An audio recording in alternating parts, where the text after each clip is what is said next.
Bonjour à tous. Trump est en train de faire exploser littéralement l'Union européenne avec ses droits de douane.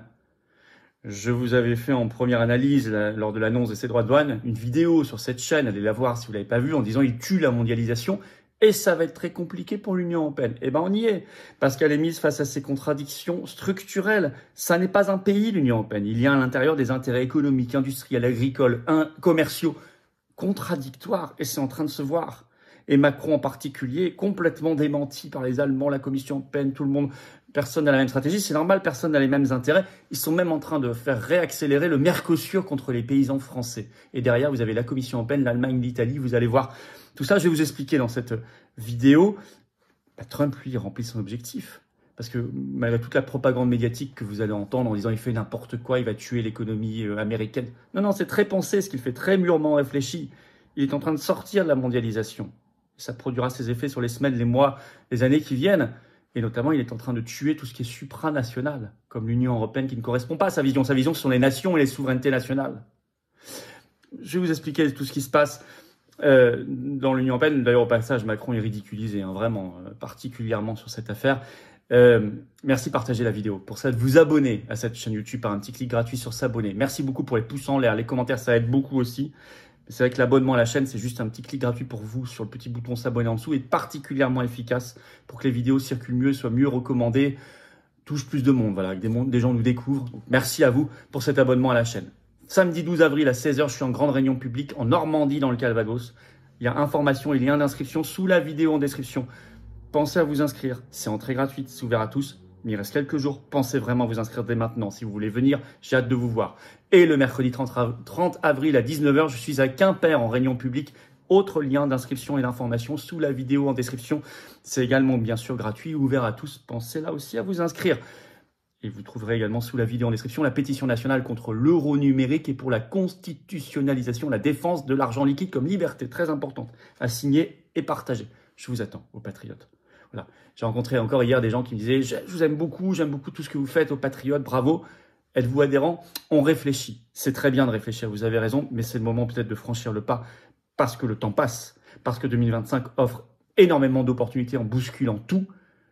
Et c'est peut-être pas le moment de laisser passer le train à côté, de le regarder, mais d'y être, d'avancer dans l'action concrète, dans le plus grand mouvement souverainiste de résistance de France qui est ici, les patriotes. Je vous attends. Pour des très belles valeurs, des très grands combats pour nous et les générations qui viennent. La liberté, la paix, la souveraineté, la libération nationale, ça n'est pas rien. Ici, nous sommes un mouvement indépendant, j'ai besoin de vous, je vous le dis clairement. Nous sommes un mouvement indépendant qui a 0 € de subvention publique, de financement public, rien, qui fait beaucoup, qui lâchera pas le morceau, qui est dans l'action concrète, dans le rassemblement. C'est peut-être le moment pour vous de venir. Vous pouvez adhérer ou réadhérer aux Patriotes dès maintenant par le premier lien sous la vidéo en description ou aider notre mouvement à faire toutes ces actions et tout le reste par un don au mouvement, par le deuxième lien sous la vidéo en description dès maintenant. Les liens sont également sur notre site tout le temps accessible, les-patriotes.fr.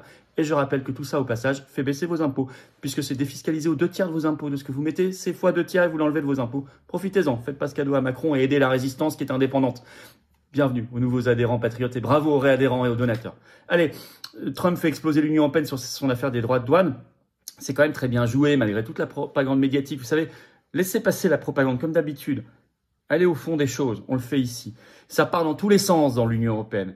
D'abord, Macron et le gouvernement français avaient annoncé, riposté, en montrant les biscottos photoshopés de Macron, riposté fortement, rapidement. Alors, c'est partout dans la presse, il y avait les Échos, article du 3 avril, le titre « Macron appelle les entreprises françaises à suspendre leurs investissements aux États-Unis ». Rien que ça. Le Parisien, le 3 avril, tout ça est encore en ligne. Le titre « Hausse des droits de douane, Macron veut une posture de fermeté ». Ce sont ces termes. Ou alors France Info, ce 4 avril, le titre « Emmanuel Macron veut riposter ».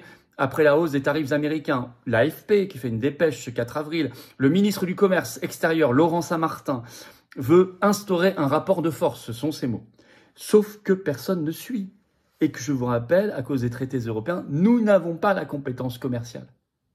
Le commerce est une compétence exclusive selon les termes même des traités de la Commission européenne. Personne ne suit, personne n'est d'accord. L'Union européenne réapparaît pour ce qu'elle est, artificielle. Le Monde en parle ce 3 avril dans un grand article. Le titre « Face à l'offensive de Donald Trump, les Européens prennent leur temps ». Je vais vous lire le chapeau qui dit tout. La Commission européenne espère encore négocier avec Washington pour limiter les dégâts que provoqueraient les surtaxes annoncées. La première salve de rétorsion, qui devait être effective le 1er avril, est repoussée par l'Union européenne, pour une partie à la mi-avril, pour l'autre à la mi-mai.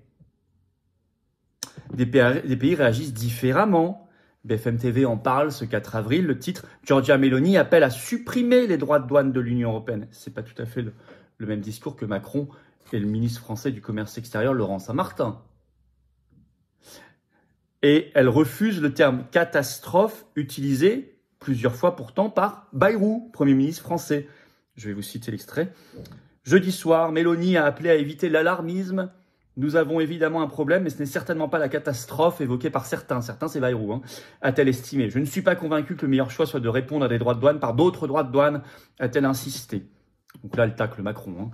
Le gouvernement hongrois, lui, il fustige l'Union européenne. Je cite un extrait de BFM. Le gouvernement hongrois de Viktor Orban avait réagi au choc attendu via son ministre des Affaires étrangères et du Commerce. Ce dernier a jugé l'Union européenne responsable des droits de douane imposés par le président américain. Dans une vidéo publiée sur X, ce ministre, Peter Di Jarto, a estimé que l'UE avait largement échoué dans la gestion des relations commerciales transatlantiques, en particulier dans le secteur automobile. Malheureusement, force est de constater qu'il a été prouvé une fois de plus qu'à Bruxelles, des personnes incompétentes dirigent les institutions européennes qui souffrent également d'une très grave Trump-phobie, a-t-il déclaré. C'est pas non plus tout à fait le discours de Macron, ni d'ailleurs celui de Meloni. L'Allemagne, elle, le Monde en parle le 4 avril, ses industriels ripostent, je cite, les entreprises allemandes frappées au cœur par les droits de douane de Trump croient encore à l'apaisement. Je cite un passage du Monde.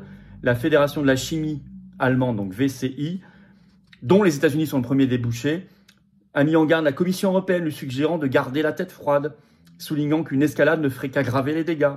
L'objectif doit être une solution équitable pour les deux parties. L'Allemagne ne doit pas devenir le jouet d'une guerre commerciale sans fin.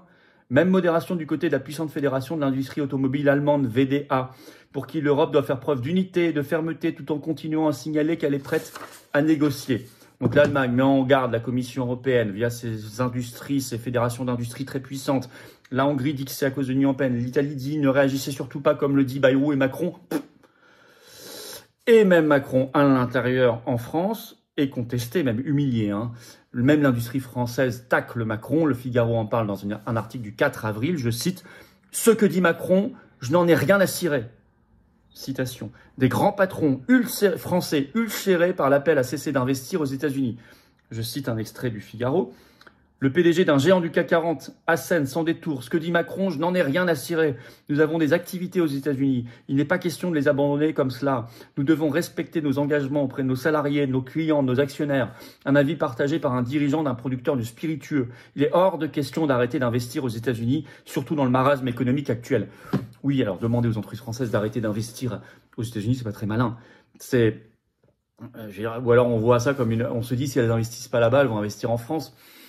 C'est assez illusoire de croire cela. Il faut qu'il y ait des conditions pour investir en France. C'est notamment que nous ayons une fiscalité qui puisse être juste et attractive, des services publics de qualité pour attirer, mais aussi les instruments de la souveraineté économique, industrielle, monétaire, une énergie pas chère. Enfin, il y a quand même s'ils investissent aux États-Unis, c'est peut-être aussi parce que l'énergie est 2 à 3 fois moins chère et que nous, elle est trop chère à cause du marché européen d'électricité.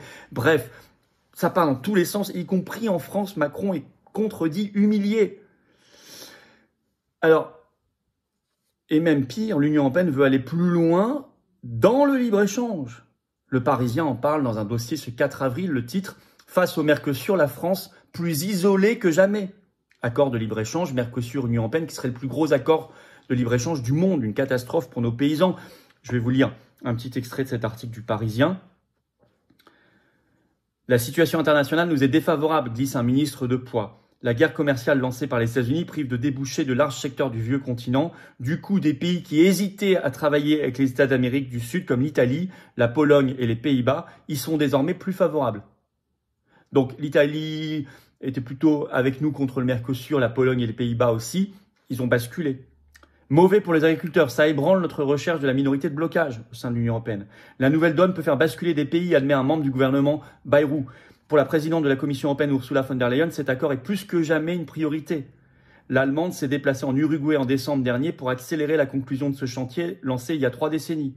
Elle estime qu'il faut multiplier les accords de libre-échange dans tous les sens, que c'est notre seule planche de salut face aux taxes américaines, parce qu'elle a parlé récemment de relancer donc Mercosur, de le finaliser, l'Inde, accord de libre-échange avec l'Inde, elle a parlé de tous les accords qui sont déjà sur la table, comme l'Australie, la Nouvelle-Zélande, etc. Bon, et ben les paysans français, enfin s'il y en a qui me regardent, et j'imagine, ou des proches, conseillez-leur et on sera en soutien avec vous de ressortir les tracteurs pour une très vaste mobilisation, parce que là, ça va tanguer. Alors voilà, donc voilà ce qui se passe. L'Union européenne qui part dans tous les sens, n'importe quoi. Pendant ce temps-là, la Chine a réagi du jour au lendemain et a édicté une surtaxe de 34% sur les importations américaines. Ça a été annoncé le 4 avril. Voilà ce que c'est qu'un pays souverain. Qu'on soit d'accord ou pas avec leurs mesures, ils prennent une mesure. Voilà. Mais nous, comme on a délégué à un truc qui n'a aucun sens, voilà ce qui se passe. Puisque effectivement, tout ça est logique. L'Union européenne n'est pas un pays. C'est à l'intérieur différents intérêts, différentes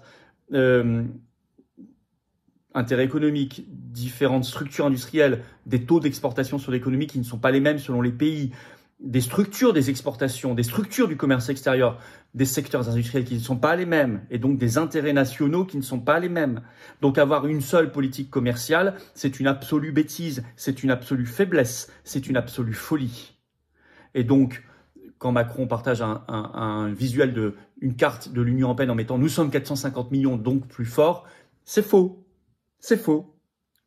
Big is beautiful est faux. C'est particulièrement faux. Quand vous concentrez des intérêts contradictoires, ça vous rend plus faible. Or, une France indépendante serait plus forte. Le Frexit nous rendrait plus forts, y compris dans cette guerre commerciale. Et donc, pour notre industrie, notre emploi, notre pouvoir d'achat, notre agriculture, enfin, c'est tout. Notre aménagement du territoire, c'est tout. C'est global. Le Frexit, sorti de la France de l'Union européenne. Merci de partager cette vidéo. Pour ça, vous abonner à cette chaîne par un petit clic gratuit sur s'abonner en dessous. Ça va aider énormément un partage, c'est, je crois, assez limpide. Merci de partager, ça va convaincre des gens. C'est très important. Et puis, plus vous serez abonné à la chaîne, plus les vidéos seront recommandées par l'algorithme de YouTube. Donc, merci pour votre petit clic et votre abonnement. Vous avez bien sûr noté nos réunions publiques. J'y serai avec vous avec grand plaisir le 12 avril en Normandie, le 30 avril à Quimper. C'est entrée gratuite, mais les liens d'inscription sont sous la vidéo en description, ainsi d'ailleurs que la pétition nationale contre l'euro numérique et pour la défense de l'argent liquide comme liberté à signer et relayer. Je vous attends, aux patriotes. Voilà, c'est le moment de venir, c'est le moment de se battre, c'est le moment de lutter, c'est le moment de profiter de 2025, année incroyable. Je ne peux pas le faire sans vous. Seul, isolé, je ne peux rien. Je l'avoue, vous non plus.